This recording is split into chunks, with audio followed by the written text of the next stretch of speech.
You land there, it's late Saturday and such. It's already after midnight, and I was gonna go to my hotel, and they're like, "You sure we could take you over here?" There, because the city's jumping. We went over to the after hour spot. We hung out, danced some more. We closed that place down. There was a connection.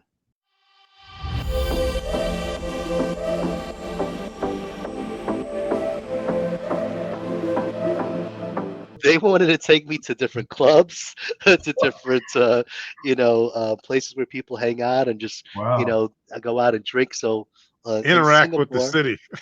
exactly. So I There's guess that's what we would call starting off strong. That's Hit the there's like ground a there's a little running. river that goes through Singapore, and there's a lot of different restaurants and lounges, and nightclubs cool. around it. And So they did you wanted me take them to. up on it? Did you? What did you do? That's what I No, I was was gonna like, I was like, I don't know where I'm at right now. Let Yeah, me ease myself into it. So, I probably a got, smart decision. yeah, yeah. So I So, got to so my hotel, and I met my colleague, who was stationed there as well. Now maybe like 8 o'clock in the morning, and we walked over to the office. Yeah. got it. first day. So it sounds like going back to the beginning. Um, you didn't really have too many. Your adventurous spirit really led you into really being comfortable with the decision you had made to move over there. Absolutely. And I got to tell you, just landing in Singapore and you waking up, you could feel the heat, man. It's 8 o'clock in the morning. I stepped out. I had my, shirt and tie on. I was like, oh, I got to take my tie off. This is way too hot. Um, Totally I different remember climate than New York. very much so. Um, I remember my colleague wanting let's do breakfast here at the hotel before we get over. And I remember wanting to go um, to take the train because I figured we were a couple stops away. I had mapped it out and everything. And she took me down to the train station. And I got to tell you, right away, I was impressed because so many people were going through, but I could tell you it was immaculate. Just, where you slide your card, go through the turnstile, the train station, the floor, the walls, all the different people were smiling. It was just, and you could see people after every single sort of shift. They had people that were there to clean the Mhm. turnstiles, wipe Big everything difference in down. New York subway. Huge difference, Yeah. huge difference. And she took me over there not to take the train. She said we could do it, but she took me over there because they actually have these underground tunnels. So the train is down there, and a lot of Singapore, particularly in the business district area, is connected underground. So people don't have to walk up above with the sun. They can Hmm. stay underground with the air conditioners. So that's what we were doing. We were walking Oh, pretty cool. underground, and we got probably three-quarters of the way before we pop up and walked the rest of the way to the office there. Yeah. Very cool. Well, so let me ask you. You kind of already alluded to this, but talk about your sort of social transition. How did you move into a country you don't know many people, I guess, outside of work? How are you able to develop your social network, if you will, like friends, relationships? How did that all come about for you? Was that difficult, being sort of an outsider? Talk about that. No, I mean, um, I'm part introvert, part extrovert, right? It really depends on where I'm at and what's my company and such. For Singapore and for any place that you want to go overseas, um, once you're taking a step outside of your comfort zone, you got to be able to think about who do you want to be there, right? It's a chance to almost, you know, reimagine yourself. And so I'm no longer Walter Benjamin who grew up in the Bronx, New York, and went to this high school and this college and such. I went to this type of church. All those sort of social constructs are gone. You're removed, Mm. and people are there to take you on face value. And so you need to be able to figure out who do you want to be? How do you want to portray yourself? Certainly, I'm an American, certainly African American. A lot of them don't understand. A lot of people outside the U.S. don't necessarily understand that context. Certainly, I went to an Ivy League school. Great, They don't really care about that 10,000 miles away. Um, even the fact that I work for Microsoft, they know Microsoft, but they know it from what they're using from Office and on Consumer phones and such, products. consumer Yeah. products, right? There weren't a Right. lot of big enterprise customers there and such. So it was a great chance for me to think about what is it I want to do. And so, and I certainly developed relationships within the office. I certainly developed relationships within our partner groups, some of the ISVs, some of our SIs that we worked with as well. So independent software providers, this could be Are independent these software vendors Americans or or are inside. these? Tell us a little bit about just you're developing these international relationships, or they're expats, Americans that also transferred All there? of the above, all of the All the above, above. Okay. right? And I think for me, I made it a point to reach out to more of the local folks, right? I wanted that local color. Yeah. I was very fortunate that early in my career, I'd worked for a company called Cigna, a big insurance carrier in the United States. And one of the people I worked with, um, we've been friends for several decades at this point. Mhm. Um, she also worked for Microsoft. And when she learned that I was going to take a job at overseas, she says, not for nothing. I got family in Singapore. Let me introduce you, right? And so I got to know her family overseas there, right? One who of which was a realtor. So when you come over to these countries, they sort of set you up with a package and they sort of take you on a tour to do these different things. And I was just like, Nix, because you guys have these certain places you want the expats to live. I want to figure out another place. And so I Yeah. got her assigned to be able to support me, and she I got to see the heartland, which is sort of the countryside of Singapore. This is where the local Singaporeans live. I got to see different bungalows where a lot of the expats live. I got to see different communities where our Americans like from the Navy that were there. I got to see where these village, one of them is where a lot of Dutch people live, right? A lot of Japanese people live in another area. So I got to see all these different areas, and she was able to expose me to so much in terms of how they're living, what their lifestyle is like, what they eat, where they go shopping, things of that nature. And so I got a really good sense from a local to understand what's a good fit for me, Yeah. um, on on where I want to live. So that was very helpful. Awesome. Nice. Nice. So while Um, you're making these connections and you're yeah. interacting and internationals, locals, you met somebody that struck your attention and stood out a little bit more than the rest. Did it? Oh, well, I want to hear about this one. Tell me a little bit about that special connection because you went over as a single man, as you mentioned, I but you did. didn't I you didn't did. come back to the U.S. that way. So tell us a little about that special connection. I think what was interesting for me is that I wound up having a couple avenues on how to meet people. I met um, one person who um, was just into music, right? He plays all sorts of instruments, piano, guitar, flute, you name it. He was just musical, and so I would go to these different jazz spots and meet people like sort of in his circle. Um, I I had a buddy who was at work, and we were just chatting one day. He ran the benefits for the company, and he played ultimate frisbee, and I was like, ultimate frisbee? I play ultimate frisbee. I played back in Philadelphia, I played in Washington D.C., and I was like, oh goodness. I went out, we just tossed the disc with a couple of friends of his. Next thing you know, I'm on a team, right? There's a league within Singapore, and I joined a team called Chucky's, and we were about 25, 30 people on that team, and we are playing in leagues. And so I'm playing, a couple times during the week for games. On the weekends, we had tournaments, and then we play at the beach sometimes, Sentosa there. So I got to also travel around. We go to the Philippines, we go to Hong Kong, we go to Bali and play in these tournaments there.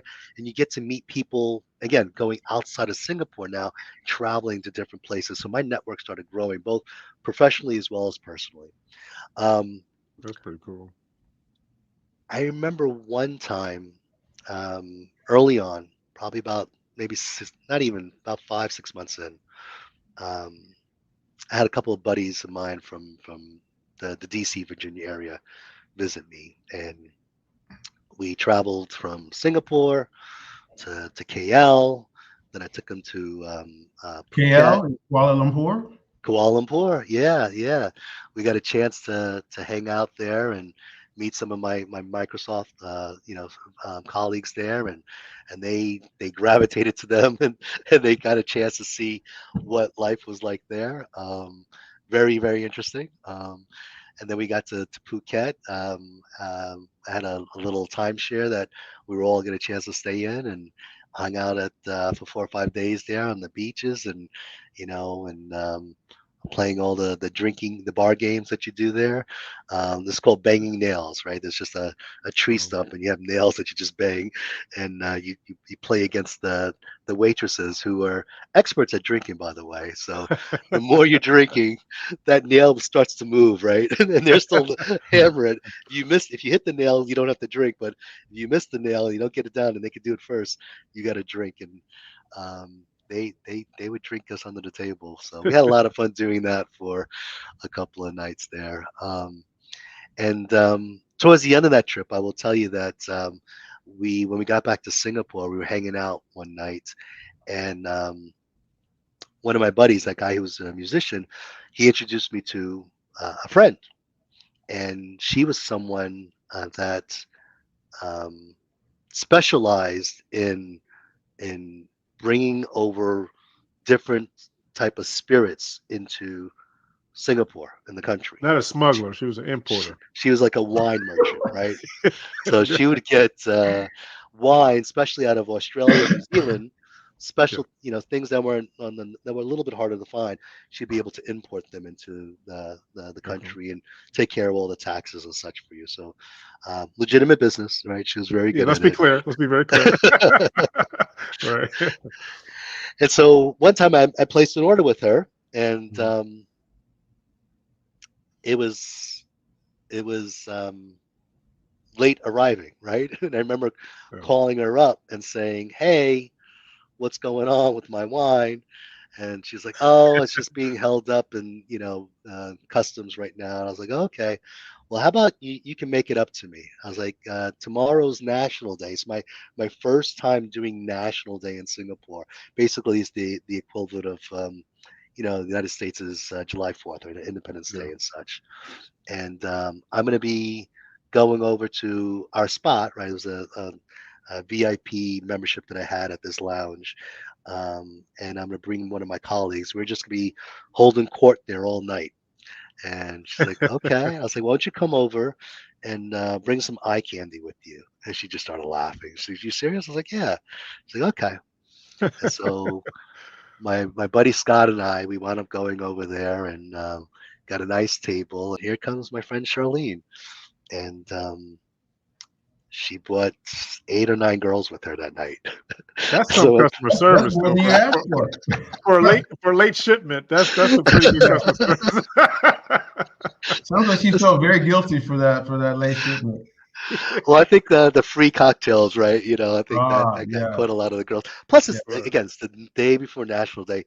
All you got to do is go home, right? So yeah. might Okay. as well hang out. People are hanging out, having fun and such, because everyone has the day off tomorrow. So Yeah. so Charlene came by, and one of her last couple of friends that came in was a young lady named Tinny. I never met Tinny, or much less any other ladies there that night. But it was quite apparent after about 30, maybe 40 minutes or so, that everyone's talking at the table, having fun and toasting each other and such, and um, there was a connection, right? And I remember Charlene was sitting to my right, and she just leaned over and whispered to me, "Do you mind if I?"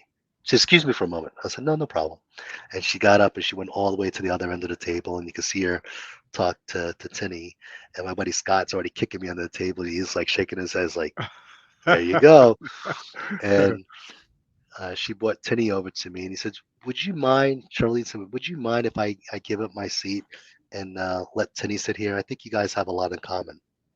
But you guys And were talking like across the table before we were that or talking something? across the Oh, table before that, correct? gotcha. And I Mm. said, thank you. That'd be good. I'd love to be able to sit and meet with her. So Tinny sat down. Charlene found another seat along the table and such. Um, I gotta tell you, for what was like a happy hour scenario, like literally we got out of there at 5 o'clock on the dot. The lady started coming in like 5:45, 6 o'clock. Um, we closed that place down. We sat there till about I want to say about 1 o'clock in the morning. Wow. Um, That's a long they, time, yeah. everything was closed down. The other ladies had gone. It was just the four of us left, right? So it was Charlene, Tinny, Scott, and myself. And at the end, um, we were like, I got my second win. Let's go out and party some more. You didn't And want to so, end it. correct, Let me ask you correct. this, Walter. How long into Yes. your time in Singapore was this? How long had you Yeah. been there before you met your future wife? Roughly 6 months. Oh, that's I it. had, He didn't last I, 6 months, for like that Wow. minister, that minister of Parliament tried to tell you.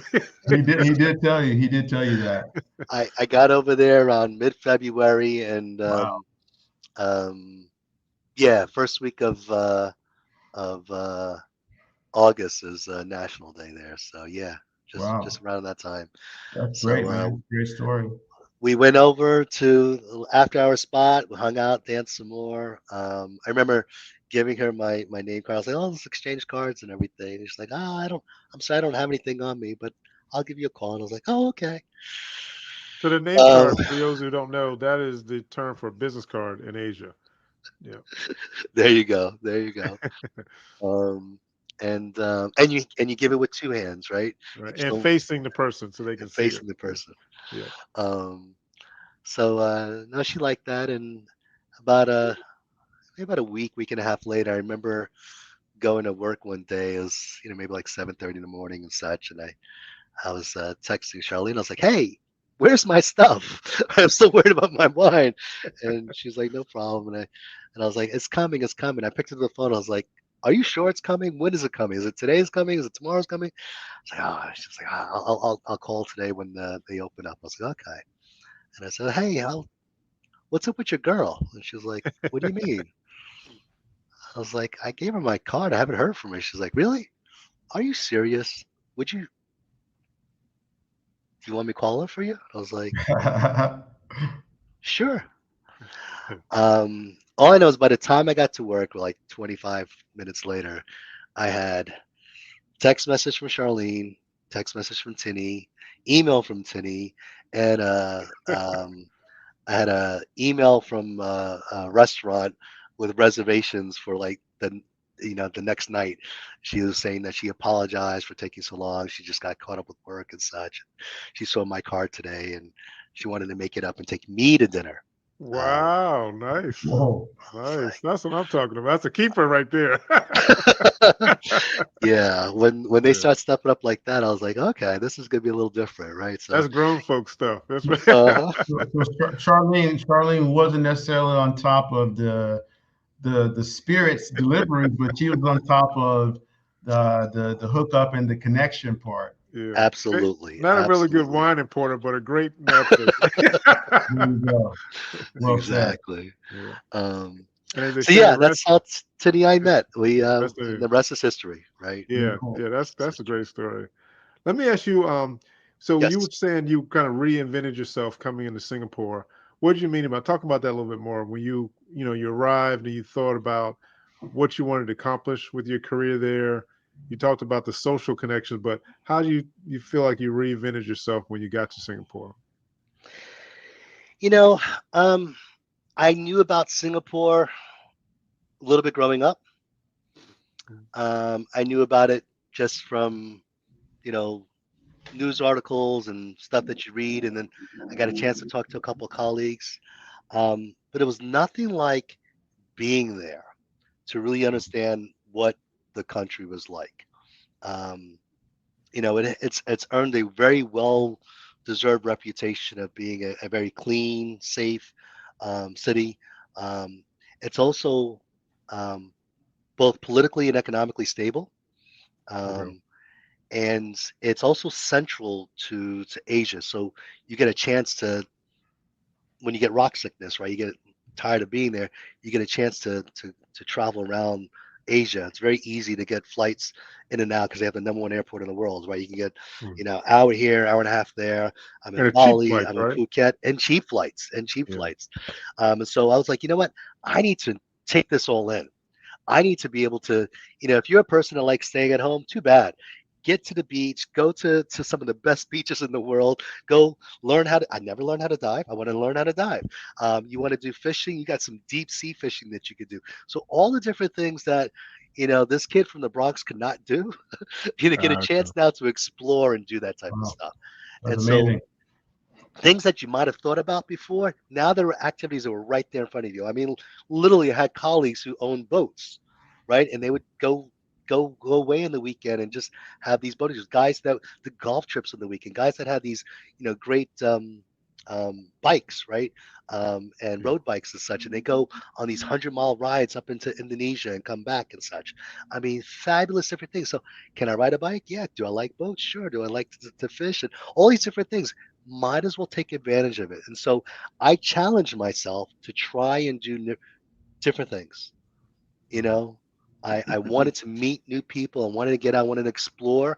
I wanted to embrace the culture. I wanted to be able to understand, a little bit more about what people do locally, right? That's the great way. Good about the Yeah. cuisine. And Asia, again, it's a varied place, all these different countries. But Singapore is so easy. Like I said, it's central to everything. It's Mm. Asia on training wheels. Um, the other thing that I really enjoyed about Singapore was that it was so diverse. Granted, it's about 70% Chinese. Okay. The reality is that they advocate diversity. And what I mean by that, right? I remember that first year, that very first year during that National Day, I was heading out that morning, and the driver had um, the the speech, right? You do National Day speech playing on the radio. So I was listening to it at home, and then I continued listening to it in the car, and I could hear the driver talk to me about it.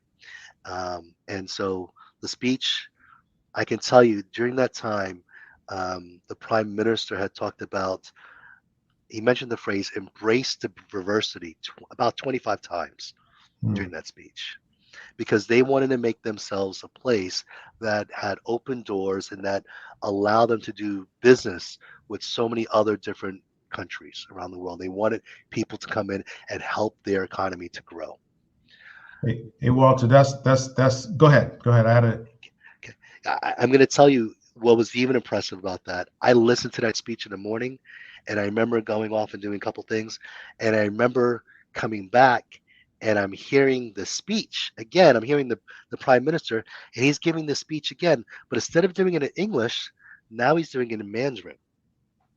Wow. The same exact speech that he gave in the morning doing Mandarin, and then later that night, guess what? He's doing it in Tamil, right? So the Indian language. So here he is. He's giving a And speech I'm just three different impressed. I'm times. just impressed you could understand it in all three languages. Well, I knew a little bit of each, but quite honestly, I needed people to tell me now to still Yeah. listen, right? Because diversity sounds very different in each of Right. those things. Right. And the fact that here's the prime minister, he embraced diversity himself and Right. embodied it. He's speaking multiple language, and he wants to make sure that he can reach out to everyone there in the country. Yeah. Yeah. That is Yeah, cool. It was more than just lip service. So, correct. I mean, that's a great segue. I mean, one of the questions I know many would have, and you're the perfect person to answer it, is you as an African American man there. How was your experience? Was it a did you have positive experience overall, negative experience? Like, what was your experience being different in a place like that? Even though that there's an emphasis on diversity, what was your actual experience? Yeah. Um,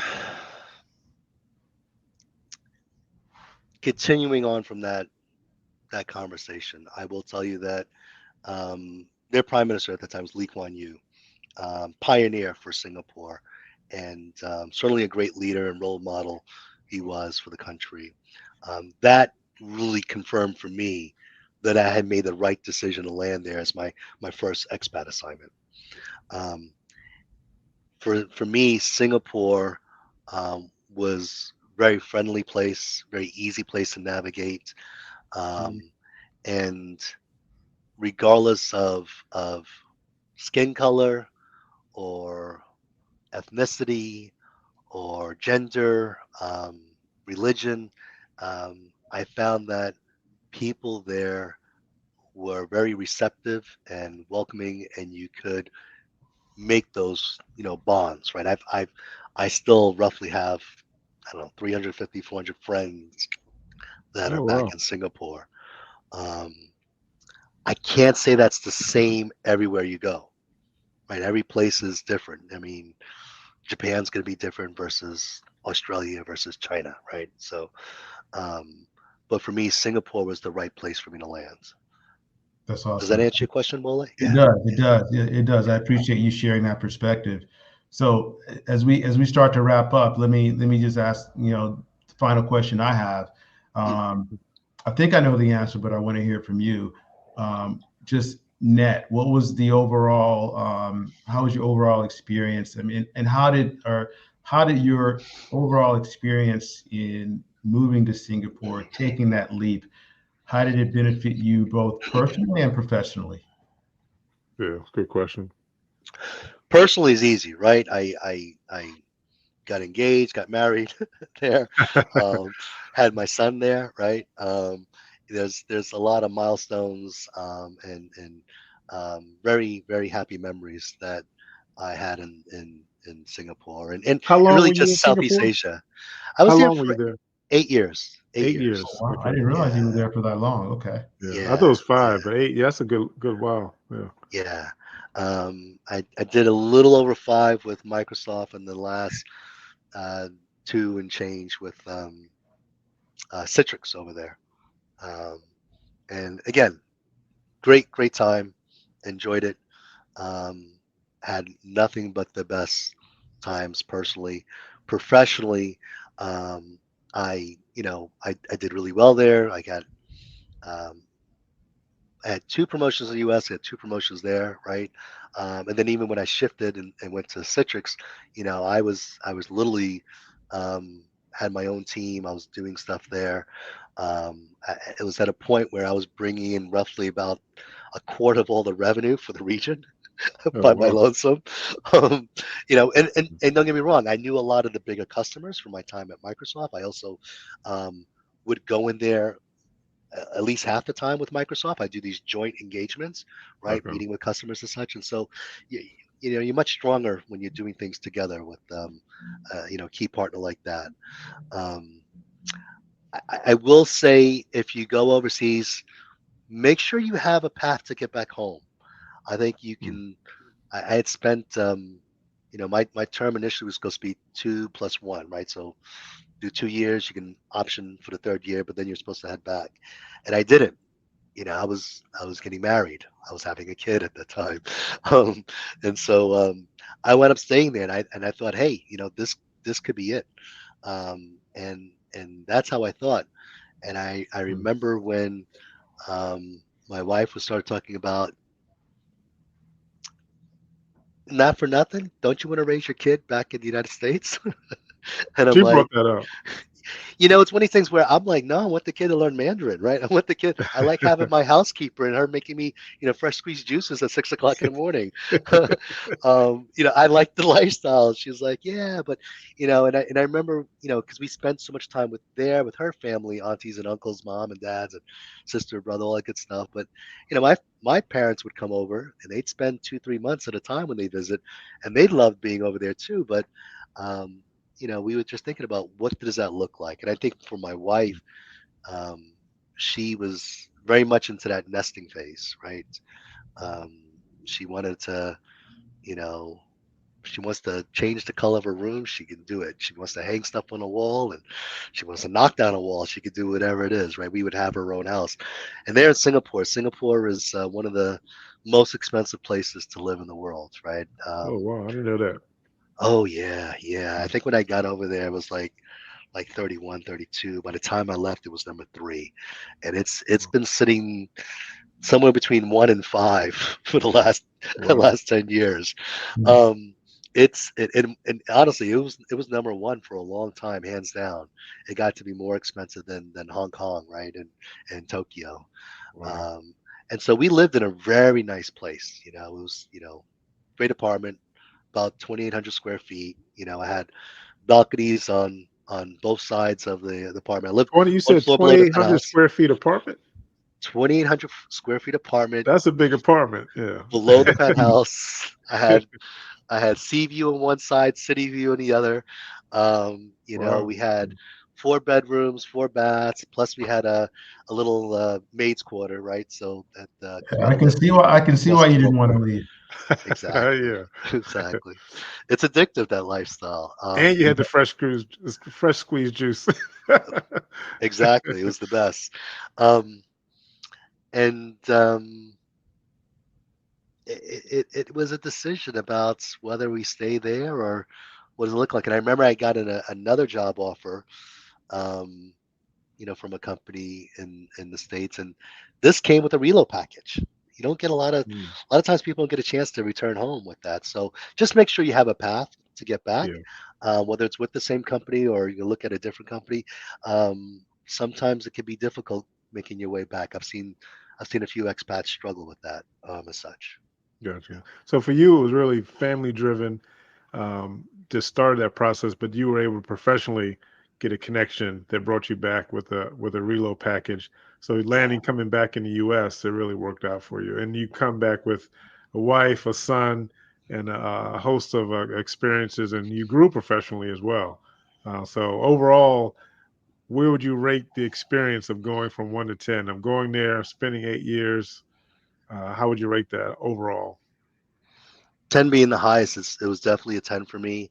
Okay, good. And Strong endorsement. ca- can't say it's over. I can say, if there's an opportunity that pops up again Oh, for me to be okay. back in the region, You would do I that. would reconsider it. Yeah, definitely Okay. consider it. Yeah. Good to know. Good to know. That's a great endorsement for Singapore. Yeah, Singapore, and Singapore's first, second, and third, but there are other places too that I wouldn't mind exploring. Right, I right. could be in different countries as well. We've talked about those. We would want to There's a, be, there's a lot out there. We just spoke to the Hermans in Australia. You know them as well, and they're living their best life over there. So to your point, Yeah, there's lots of places. that's on my short list as well. Yes. yeah. Awesome. Well, this is awesome, Yeah, Wole. That's all the questions I had. I learned a few things. I've known this yeah, man for a couple absolutely. decades, but this has been really good, Walter. Appreciate Yeah, you pre, sharing your pre, yeah. experience. Appreciate it. And I think it's going to encourage a lot of other people to Mhm. who may have some of those seeds were planted earlier in you. So there's anyone else out there who's thinking about an experience overseas. Hey, maybe it's the right move for you as well. Yeah. If you got this far in the video, make sure you hit that like button, subscribe. We're going to have a lot of great stories like this moving forward. Walter's a great former colleague, good friend, and we appreciate again you sharing your time. And we'll catch you on the next Insides Guys video. Thanks so much, everyone.